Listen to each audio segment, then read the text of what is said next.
Hey everyone, welcome back to my channel once again. And today the intro is not that full of excitement because of this one particular stock which has made many investors sad and angry. And unfortunately, I was one of them as well. And the worst part about this is that my very first video on YouTube was about this stock. To be honest, guys, at that time everything looked really good. The business, the fundamentals of the business were amazing, were up to the mark. The numbers were quite promising, and the growth was really good for Wirecard. I didn't see any red flags except this one red flag about the KPMG report, which actually turned out to be true. But to be honest, guys, delay in financial reports is quite normal to happen. This has been happening throughout the industry, and it is not a big step back for a company. And in fact, as you can see here, KPMG says itself that delay in reports are okay, and there are some deadlines which has to be met in case the reports are delayed. So I myself thought, okay, this is one of those normal things which is happening, and especially at this time of crisis, the delay in reports can happen. So I myself thought that this is one of those normal phases where Wirecard is unable to give out its financial reports because it had been giving out reports on time since 2016. There was no problem like that. So yeah, that's what I thought at that time. And just to feel better about this, if such big investors could not see this coming, I mean, I'm nothing in front of them. So I still would like to apologize that if some of you guys did invest into Wirecard just after looking that first video of mine. I'm sorry about this because I myself didn't see this coming. And especially for a German company. I mean, such a fraud, and that too with manipulation of documents. It's one of the biggest crimes in Germany. So yeah, and anyways, let's have a quick look at the points which I've jotted down, what actually happened, and some of the red flags which investors should be really concentrating on if they are trying to still invest into the stock. And please stay till the end of the video because then I will let you know my opinion, what I will do in this scenario if I was thinking about investing into Wirecard or if I am currently an investor in Wirecard. So let's check it out. So for the history, as I have already discussed in my really first video about Wirecard was doing actually really good, and it replaced Commerzbank in the DAX index. And that is not a small thing, guys. With such a big market cap and replacing one of the really big players in the DAX, it was one of really attractive features for me to start thinking about Wirecard as an investment. And then somewhere in the middle of 2019, things began to be getting messed up, and then KPMG came into the picture and the audit began in this time of the period. And then from there the things began to become quite fishy for Wirecard, which is already presented in the KPMG's report, which I have also mentioned in my very first video. Things like the untraceable money into the trustee accounts, but like I said before, those acquisitions were not proven at that time, so I really didn't throw an eye on those things. I thought Wirecard will emerge out of these acquisitions because since a year, nothing was proven by auditors that if there is any fraudery or anything like that. And that's why I really didn't consider that as a drawback or as a factor to be worried about. So according to KPMG, the reports were delayed. But like I said, that this is normal, especially in such time of crisis. And it has been happening before. It has happened in the history as well that the financial reports can be delayed. And anyway, so what happened right now? So KPMG could not provide any substantial evidence of any fraud or manipulation of the balance sheet. And then Ernst and Young stepped into this mess.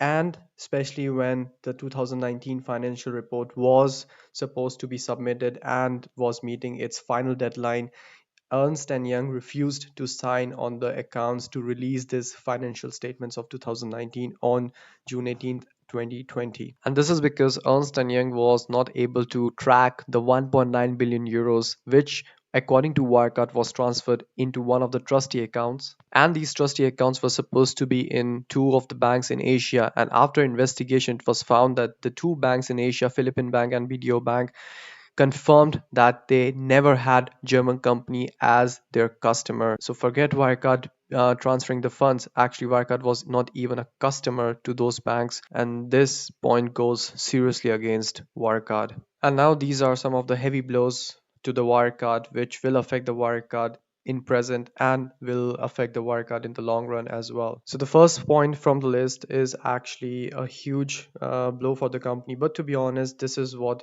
was needed, and this could be the only positive point which can help Wirecard to emerge out from this chaos, or let's say I'm just being optimistic, and which is the resignation of Marcus Brown from the executive board, which happened Friday, June 19th, and thus James Fries took over as interim CEO.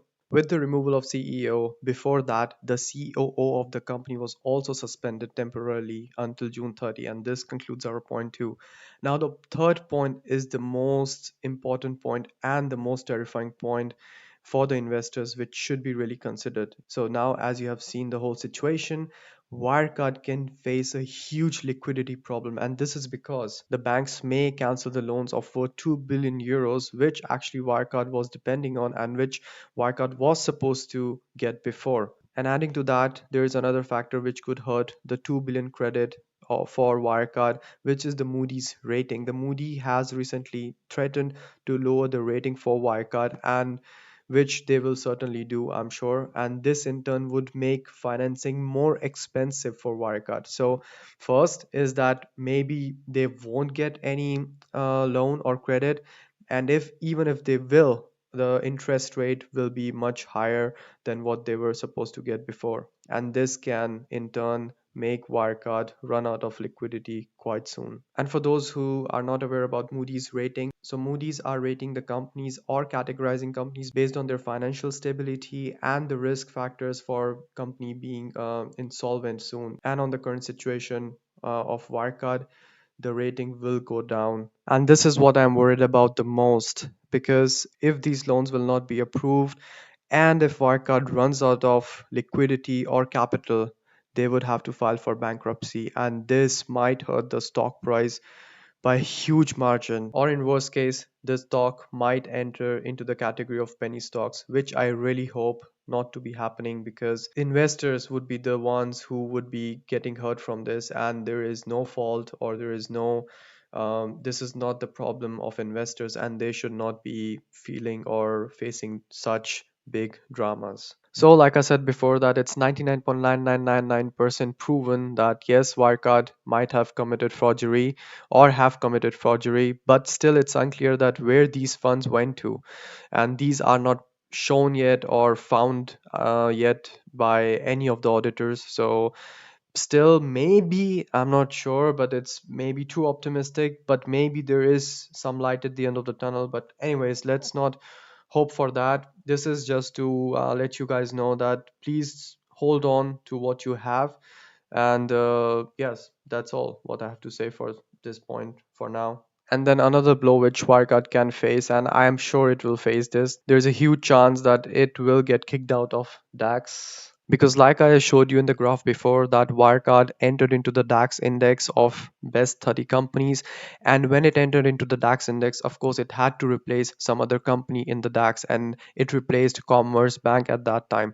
And when it replaced Commerce Bank, the worth, or let's say the market capitalization of Wirecard, was 24 billion euros and now has come down to 4.8 billion euros, and it makes it more of a liability than an investment. And definitely DAX will not consider to manage it further and to keep it in its index for an investment. But that's not it. It would be quite illogical to think that the market cap would return to its original value or the stock price would rise back again exponentially, because considering the current situation, I don't think that this would be happening in the coming months or even years, because it will need a lot of time to develop that trust again or to even run the business back again to its normal levels. And apart from that, guys, DAX has never suffered such a loss on the closing price because of just one company, and no index I think would be considering to keep a company which is facing legality issues and might end up in bankruptcy. And DAX being such a successful index, it has the top 30 companies of Germany. I'm quite sure that it will be throwing Wirecard out of its index. pretty soon. And that brings us to our last blow on Wirecard, which Wirecard is facing right now and will be facing for quite a long time in the future as well, which is the lack of trust in the investors. And this will go on for quite a time for Wirecard until they don't come up with a plan to make things right and to choose the proper management which are not involved in such chaos. Okay, guys, so as you already saw the red flags and what actually happened, now coming to the final steps, what you can actually do. So, if you are a new investor and you are thinking this as an opportunity, I would say please stay off. No, don't get into this stock right now because there's still a really big margin of error for Wirecard to be happening, especially like you already saw the red flags that it might get kicked out of DAX, which is most probably going to happen, and in that case this is a negative stimulus or a negative trigger in the news, and this can affect the stock price in a negative way from wherever it will be at that time. The other thing is that you already saw that the banks are hesitating to give credit of 2 billion euros which Wirecard actually owe in short-term debts.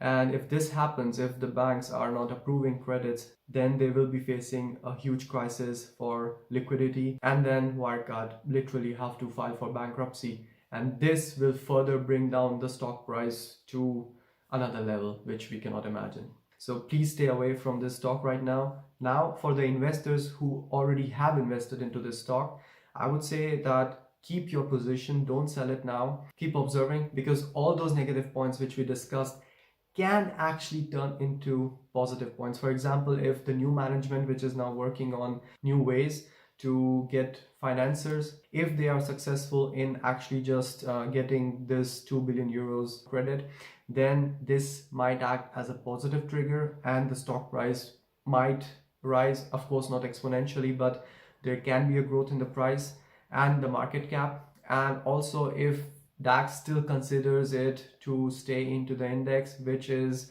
not likely to happen for sure, but in case if this happens, that again acts as a positive news and that can trigger the price to go higher. So to be honest, Wirecard has become a gamble stock or a speculative stock instead of a value investment. And I know that many people might think of this as an opportunity to invest at 20 euros and buying 100 of stocks. No, please don't do that.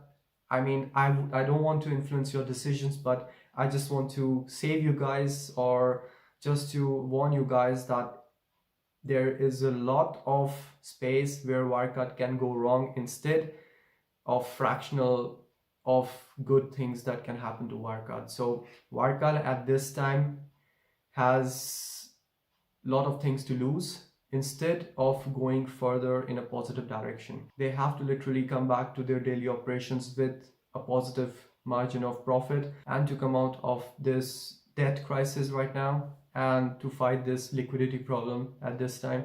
So that's what I would do, and that's what I would recommend to you guys. Just keep an eye on this, and as soon as there is a positive trigger, just sell your position. So that's what I would do as well. I still have some position in Wirecard because I thought it of as a long-term investment.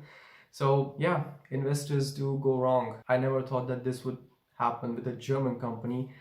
I am shocked, to be honest. And yeah, so that's it, guys. Please be careful and see you in the next one. Bye.